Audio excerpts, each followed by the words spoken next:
tous et bienvenue dans cette vidéo. Je suis Lakhdari Adrani, docteur en électronique.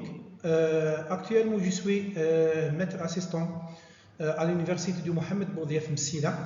Nous allons explorer le contenu d'une partie du programme du module d'électricité générale destiné aux étudiants de première année ESTA. Pour ce qui est des objectifs, dans l'ensemble de ce cours, l'étudiant sera capable de la compréhension et la maîtrise des principes de base de l'électricité en régime permanent continu.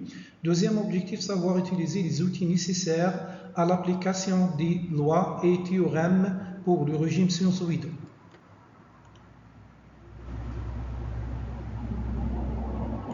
Introduction. L'électricité est une branche de la physique qui étudie les phénomènes liés à la circulation des charges électriques.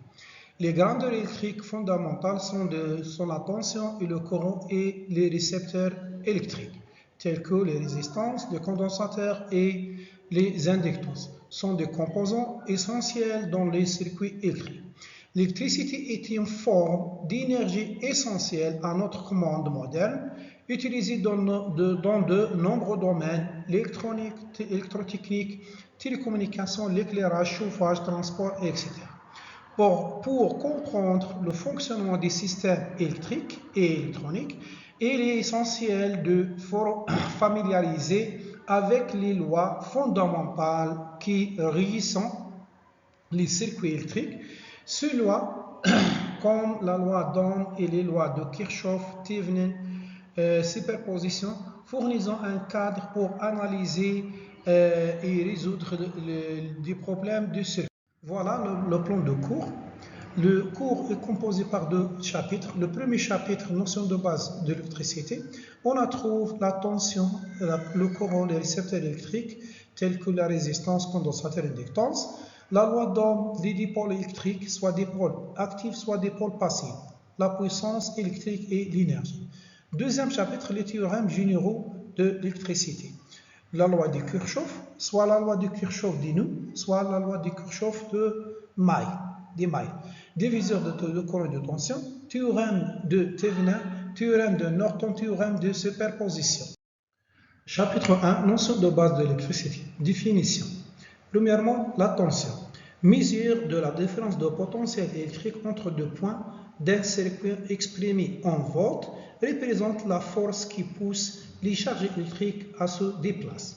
Le courant, c'est le déplacement des charges électriques à travers un circuit mesuré en ampères causé par la différence de potentiel. Troisième point, c'est les récepteurs électriques linéaires. Sont des composants passifs utilisés dans les circuits électriques comme les résistances, les inductances et les condensateurs. La loi d'Ohm. La loi d'Ohm établit une relation fondamentale entre la tension U et le courant I et la résistance R dans un circuit électrique, exprimée par la relation suivante. U, la tension, égale à R, la résistance multipliée fois le courant I qui circule dans la résistance R. Le tableau suivant représente la loi d'Ohm pour différentes composants passifs. Les dipôles électriques. On appelle dipôle électrique tout système formé par deux bornes dans laquelle peut circuler un courant électrique. Le comportement d'un dipôle est caractérisé par la relation entre la tension à ces bornes et le courant qui le traverse. Il y a deux types de dipôles électriques.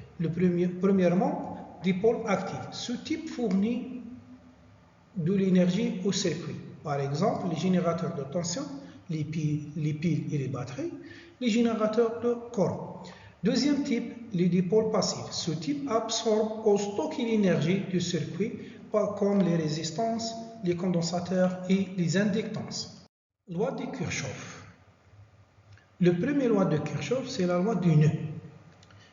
La loi du nœud, c'est la somme des courants entrant dans un nœud est égale à la somme des courants sortants. Deuxième loi, c'est la loi des mailles.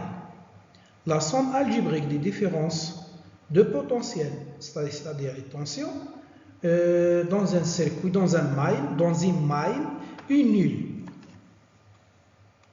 Diviseur de courant et de tension. sont des concepts utilisés en électricité pour décrire la répartition du courant et de la tension dans un circuit électrique.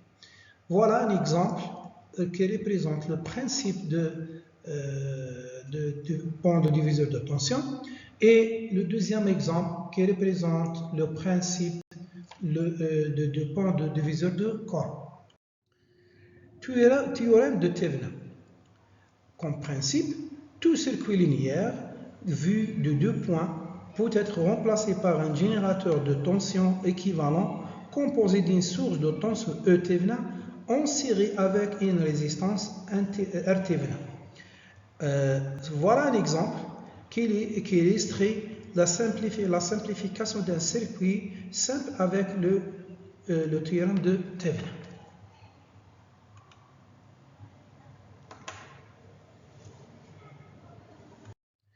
Théorème de Norton. Tout circuit linéaire vu de deux points peut être remplacé par un générateur de courant équivalent composé d'une source de courant IN en parallèle avec une résistance Rn. Le circuit suivant représente ou bien illustre la simplification d'un circuit simple avec le théorème de Norton. Théorème de superposition.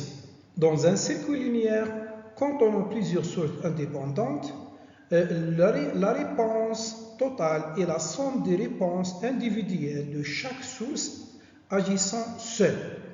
Voilà un exemple qui illustre le calcul d'un courant dans un circuit simple avec deux sources en utilisant le théorème de superposition.